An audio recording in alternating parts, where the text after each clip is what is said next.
Hello, podcast listeners. We know podcasts are a great way to catch up on a program that you may have missed on KSJE, and it's provided as a free service of this radio station. But you know, KSJE is now listener-supported, and so while you enjoy this podcast, we hope that you'll also take some time to join KSJE.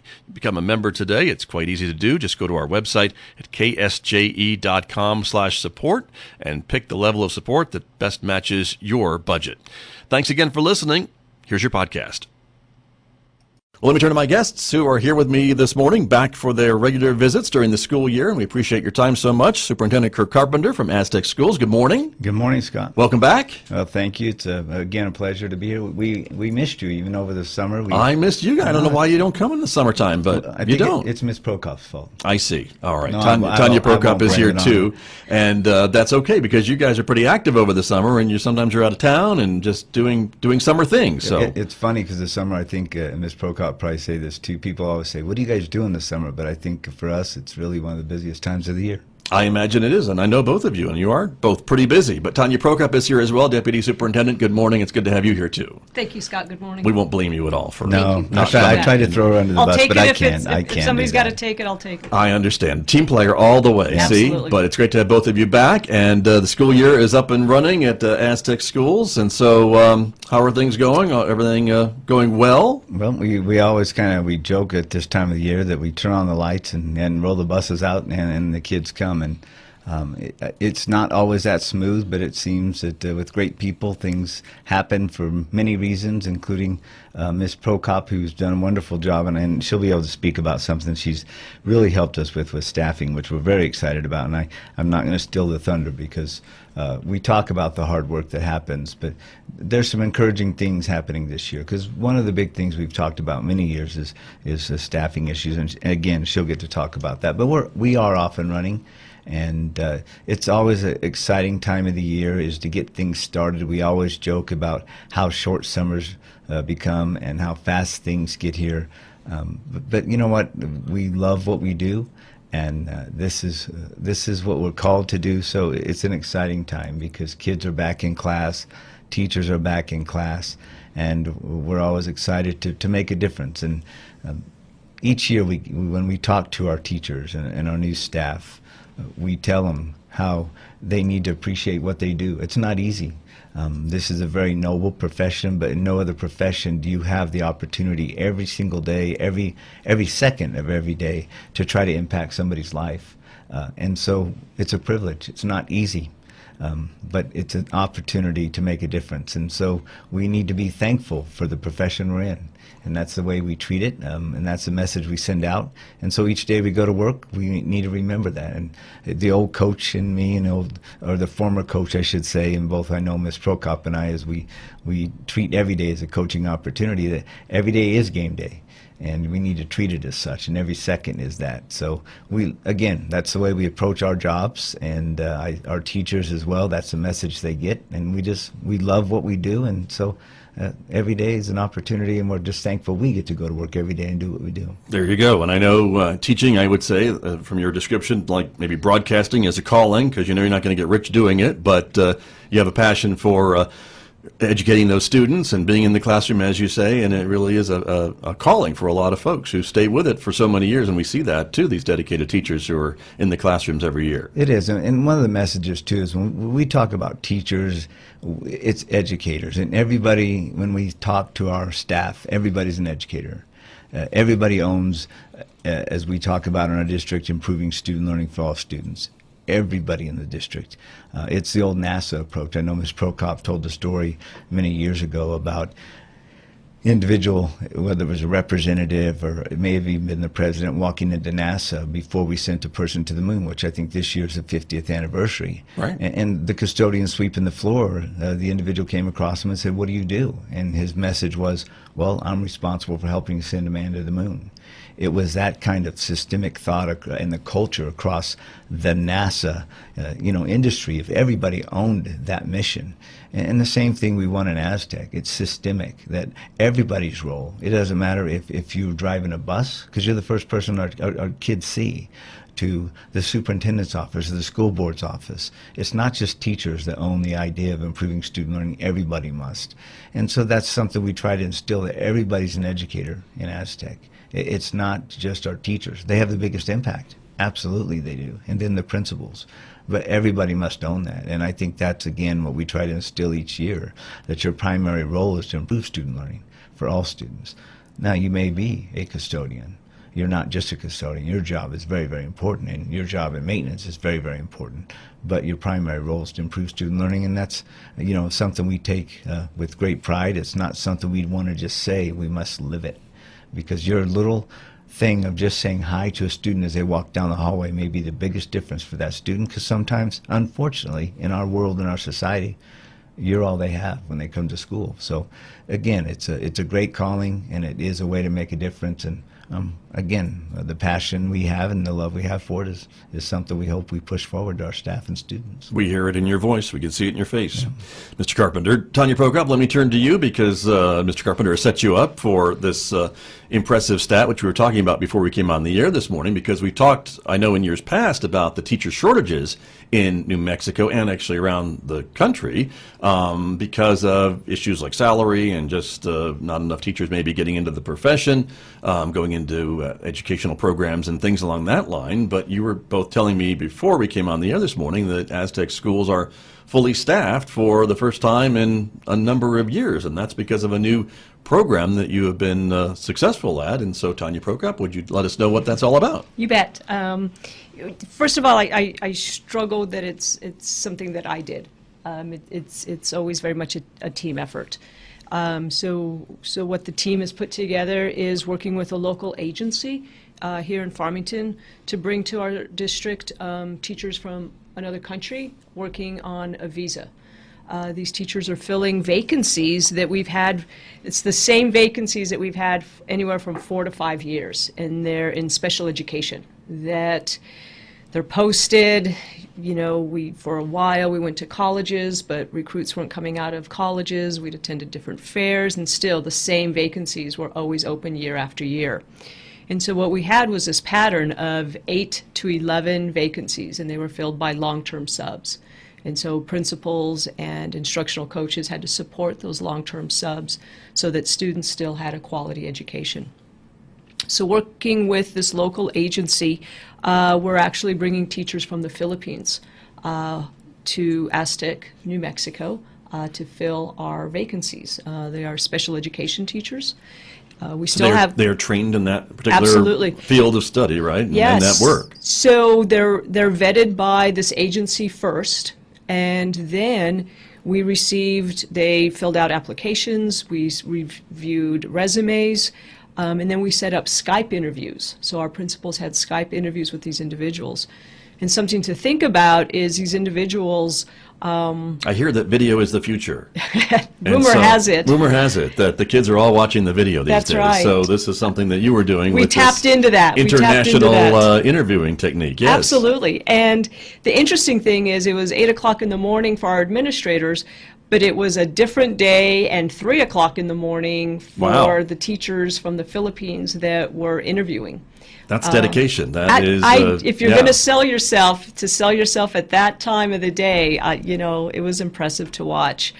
And we had a lot of candidates that we interviewed, and the principals selected the best ones that they thought would meet the needs of their schools.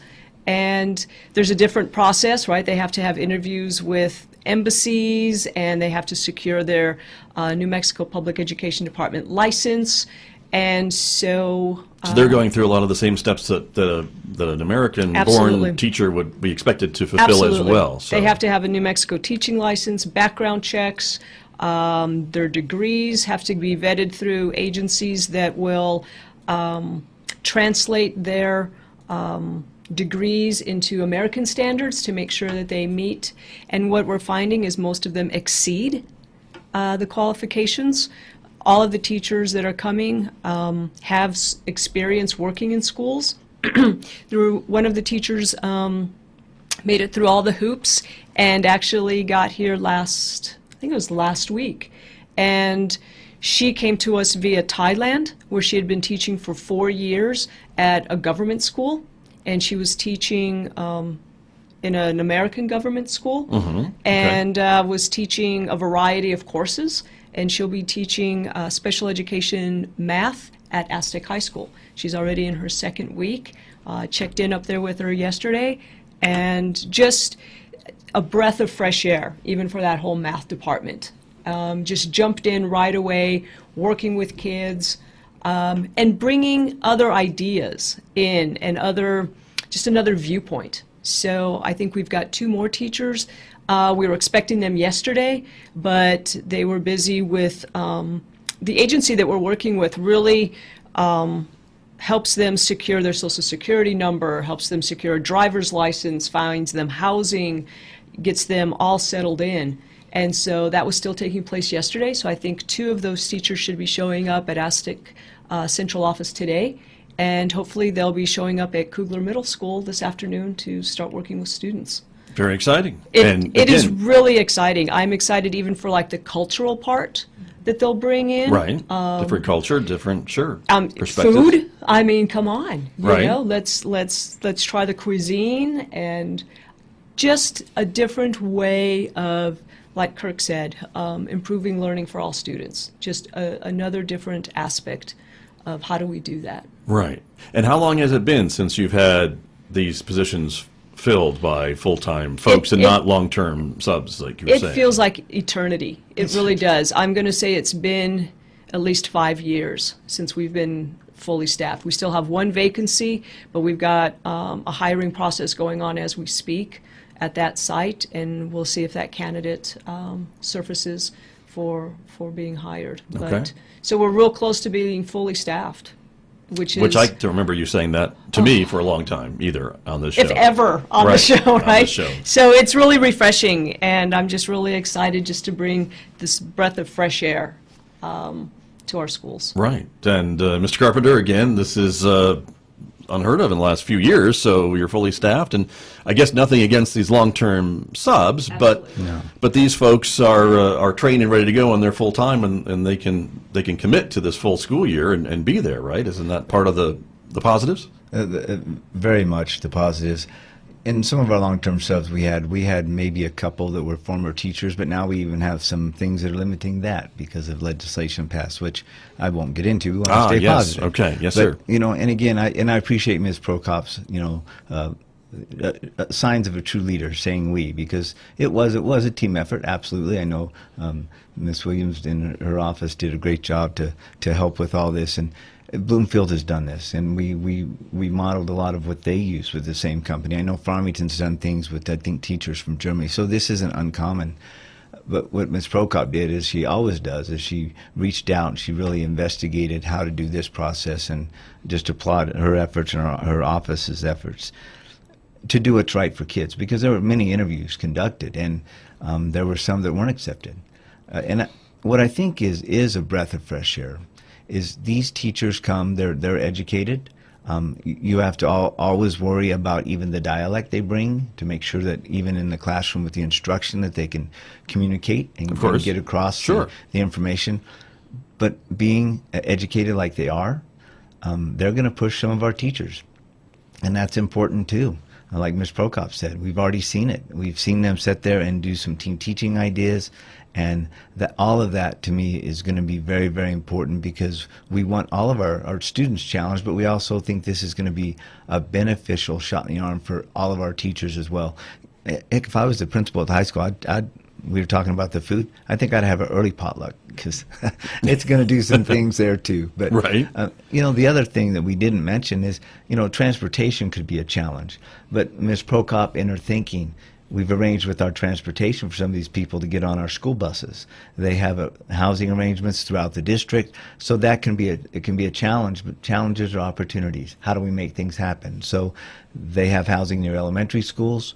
We have transportation in the early morning, so they're getting on the buses with our students. They're mingling, all those kinds of things. It's just it's a great opportunity, and they get on the buses with our kids. They can help monitor the kids, but then they can get off at the high school or the middle school, wherever they're teaching, and get off, and they can ride our transportation. In the afternoons, we have early release. We're working through those as well. You don't let those be obstacles. You turn them into opportunities to make it work, because this is what we need to do. So again, just a great job by many people in the district, and I agree with Ms. Prokop, absolutely a team effort. But it took somebody looking out, can we do this? And I applaud Ms. Prokop for taking that step to say, what can we do for our kids? And then everybody else stepping in. So it's going to be a great thing for our district. And again, the idea all around, how do we improve learning for all of our students? But it steps out, and it's going to help our staff as well. So we're very happy with this, and we're going to move forward with it and see how it goes this year. Very good. Well, congratulations. Again, having to be able to take down that Help Wanted sign is probably a special thing to be able to do. My guest this morning from the Aztec School District, Superintendent Kirk Carpenter, is here, also Deputy Superintendent Tania Prokop. Thanks for your comments on our Facebook page, everybody. We appreciate you chiming in to let us know what you think about the interview this morning. If you have a specific question, you can do that as well, and I'll try to pass it along to my guests this morning. Mr. Carpenter, I want to ask you a bit about enrollment. I know that's a number and thing that all districts are watching, even here at San Juan College. They're keeping an eye on enrollment projections for the fall. What are you seeing so far in Aztec? You know, the last couple of years, Scott, has been very concerning with enrollment decreasing in Aztec. And as we start the year, we're seeing a similar trend, unfortunately. And it's hard. You know, I think the obvious thing is looking at where we are economically with oil and gas. It's a big push in Aztec as well. And a lot of families probably moving north or south. You know, south to the Permian Basin is where a lot of the drilling's taking place. Most districts around us, I think, are seeing probably similar decreases. I know Farmington's maintaining, but again, Farmington being the largest city with other industry, even other industry related to oil and gas, there's a lot of service industry. And with that being said, they do a lot of things centered around oil and gas. And we have some drilling going on. So that maintains some of the population, but we're down a little bit even to start the year. We're funded, I think, at 2789, and we're currently at 2744 as far as student numbers. The interesting thing is we're down at the elementaries, and so that in itself tells us probably there's some families that may have relocated. We can't say what families, whether it's all oil and gas related, but one would speculate that that's probably what's happening already, because we just haven't picked up in our basin as far as drilling. We keep hearing that could take place, but we know as well that with the way the Permian Basin down south is going, and what's happening up in the north of Denver and the Dakota areas, that's probably affecting ours. So we're down a little bit, and it always concerns you. But we'll just have to watch that as we go forward. It's not a big shift. It's about 40 students. We're down about 50 to 60 in the elementaries, and then the offsets up at the secondaries. But, our high school, we were talking right before we came on. I can remember when I started my internship as an administrator, which was many years ago, but the high school was close to 1,200. And that was in the 90s, so that was a while ago. And I didn't have much brown hair then either. I don't have any now. But now we're at 800, and we will probably be below 800 by the time we get our 40th day numbers, which that tells you what's happening to the population in Aztec. It's just shifted a lot. Right. But we will, just keep making adjustments. We've had to make adjustments many years now as far as staffing goes, and it's just been absolutely a population shift in our district. And that has got to be a constant juggling act, I would think, as to how many teachers you can afford to have, how big class sizes you can not have, to be able to fit the budget, to fit the student populations that you have. It is, and one would think that we would be able to, in some respects, have a better teacher-student ratio, but that's not the case because it all affects budget. And so with that, we've had to honestly have larger class sizes. That's not always the best case, but we will never jeopardize learning because of budget. The last place we'll cut is in the classroom, but unfortunately we've had to have larger class sizes. Budget has been a big issue. Even last year with the overall revenue being the greatest in the state, I will tell you it hit our budget probably harder than any other year. We saw our costs of personnel costs with benefits and salaries go from 86% of our budget to 92% of our budget. And so when people think that things are funded, when we get increases, and we get increases from the legislature for salary increases and all those types of things, they're not always funded. And that's case in point. When you see a 6% increase to your budget when they think that everything's funded, and it wasn't. And so that's a huge impact on a budget like ours, where we're a very small, medium-sized district. And you see districts around you that are giving bigger increases to administrators, bigger increases to teachers, and you're wondering why that can happen. And a lot of it has to do with them having a bigger student population, bigger federal budgets where they can offset costs. And for us, it's going to hit not only our budget, but our cash balance, because we just can't match it. And when you're pulling more from operational for the salaries, you still have other bills to pay to keep the lights on. Right, and help us understand that a little bit, because when we do hear about that the state has passed raises for teachers, well-deserved raises for teachers, and people think that it's all been paid for through the state appropriation, and so it trickles down to districts like Aztec, and you have money to pay for some of that, but then there's a gap. There's definitely a gap. The salaries may be paid for, but when you talk about the benefits, that's not always a full package, and so you have to pick up. And are you giving Cadillac benefits to your teachers more than other districts? No. Or are you on the same? We're on the same program. We're on the same program, and it's not the case. And again, when you talk about federal funding and some of those things where you can offset costs, other districts are able to give even more raises. They're able to go in and look at administrative salaries and even offset those more. So we're all funded with the same funding formula. And again, it's not a pity party. It's the way it works. We don't have the same demographics as other districts, so we receive the funding we should receive. However, to say that all the raises were fully funded, they are never fully funded. And what about for like teacher assistants and part-timers and things like that? Is that also part of this calculation? It's all part of the calculation, but again, what's never fully calculated are what the impacts are with like all the benefits and all those types of things. I see. And without those being fully calculated, you see an increase, like I just mentioned, where 86% of your budget is for salaries and benefits, and it goes from 86 to 92, and that increase is never fully calculated when they give you the increase or the more funding. It's just they can't calculate that into. And we're not the only district that saw that kind of impact. Obviously, there's several across the state. How that impacts them is different. Other districts can absorb that because of their size without it impacting operational and cash balance. For us, it's impacting our cash balance where we're having to pull cash balance to pay for that. But that can't be reoccurring to cash balance because that's our savings account. It's going to run out. And so we have to offset some of that by cutting staff. And so that's one thing we're having to do. But it affects every district differently, but it's never a fully funded increase when they say we're giving 6%. Well, that 6% may be a salary, but it doesn't include 6% on the benefits. Sure. A teacher that comes in may make $40,000.